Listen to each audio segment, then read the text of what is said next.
Sonic Boom was to make a classic album. Now, some people tend to think that classic and retro are interchangeable words. The last thing we wanted to make was a retro album. The last thing we wanted was an album that could be confused with something we did 35 years ago.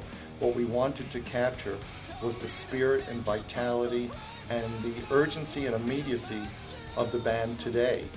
Having finished an incredible world tour, playing to about 500,000 people throughout Europe and also doing stadiums of South America, Australia, and Canada, it was clear to us that the band has never been in better shape than it is now.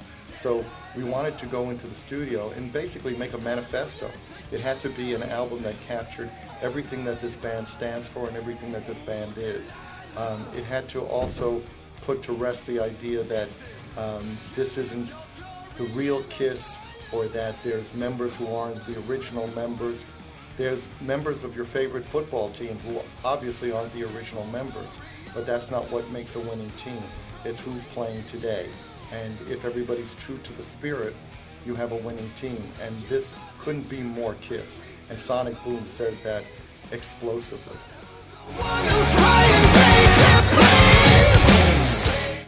We celebrate 35 years in the business by not only keeping the legacy alive, but by always challenging ourselves to be better than we have been before. Having Tommy join us, I think it was 7 years ago, 6 or 7 years ago, was a huge step in continuing the legacy and legend that's the band.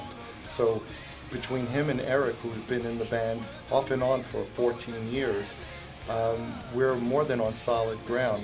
We're making headway into an area of rock and roll high air that we've never been before. We've raised the bar, and Tommy can tell you the same.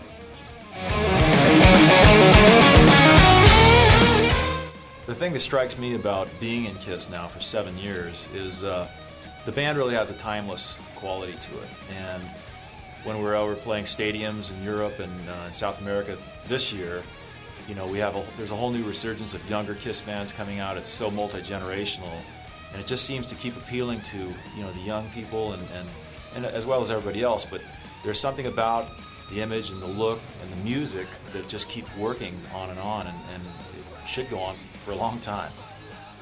What I've learned over the last 35 years is for Kiss to be classic, the band has to be working as a unit.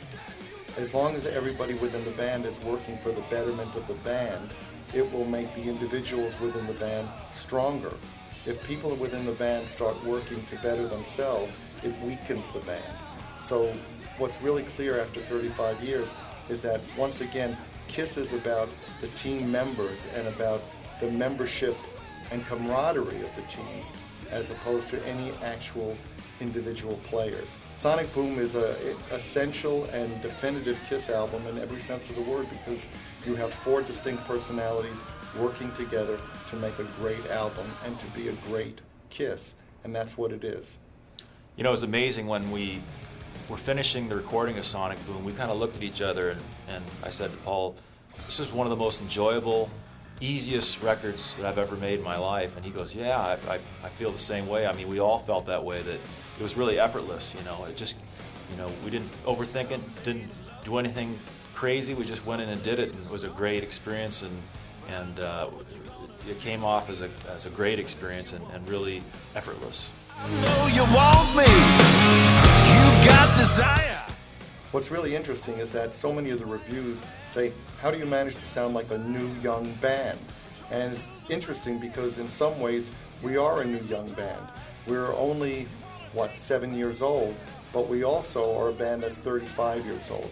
We're the best of all worlds. We're a band with incredible history and roots and a road that we've traveled, and we're actually coming into our own as a new band, in the sense that we found ourselves on the last few tours, and that's what had to be captured in the studio, was this amazing band called Kiss. You know, and one of the keys to that is that the reason it sounds so honest is because it is. When we were writing and rehearsing these tunes and recording them, we didn't talk to anybody on the outside, not even a manager or an agent or, you know, anybody about what do you think and, you know, what direction should we go, or, you know, and no outside advice at all. So that's what made it so pure, It was just really within the four guys in the band until it was completely done, and then we played it for people, and we knew, you know, because we took it that route and didn't take all that outside input from everybody that you usually do looking for a hit single and so on. That's what really made it pure and real, and that's why it stands up so strongly. And it's much too